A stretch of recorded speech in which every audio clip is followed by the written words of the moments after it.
A car traveling on Interstate 270 was involved in an accident. To approximate the speed of the car at the time of the accident, the police used the function s equals the square root of 30 times 0.6 d, where s is the speed in miles per hour and d is the length of the skid mark in feet. The driver said he was traveling at 40 miles per hour. What should be the length of the skid mark? Well, first of all, we have to decide, where do I plug 40 in? Do I plug 40 in for D or S? So we first have to look at what's written after 40. It says miles per hour. Does speed have miles per hour written after it, or does D have miles per hour written after it? As we look in the sentence above, speed has miles per hour written after it. So I'm going to replace S with 40. So I changed my equation to 40 equals the square root of 30 times 0.6d. Now remember, the square root symbol can also be written another way. The square root symbol can be written as parentheses to the 1/2, the exponent 1/2.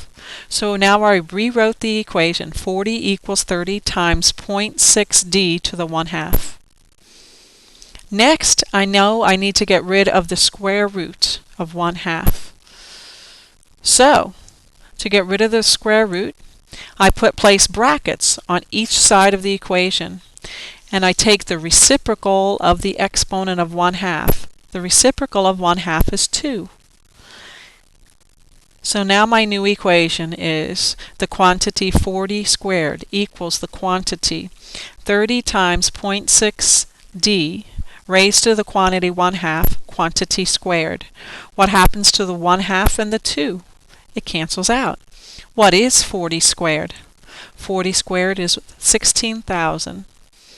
What is 30 times 0.6? Since the exponents cancel out, 30 times 0.6 is 18, 18d.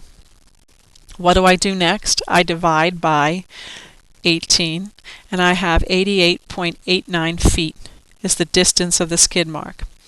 I can also do it on my calculator by placing it into my calculator. 30 times 0.6, enter, I get 18, then I take 1600 divided by 18, and I receive 88.888.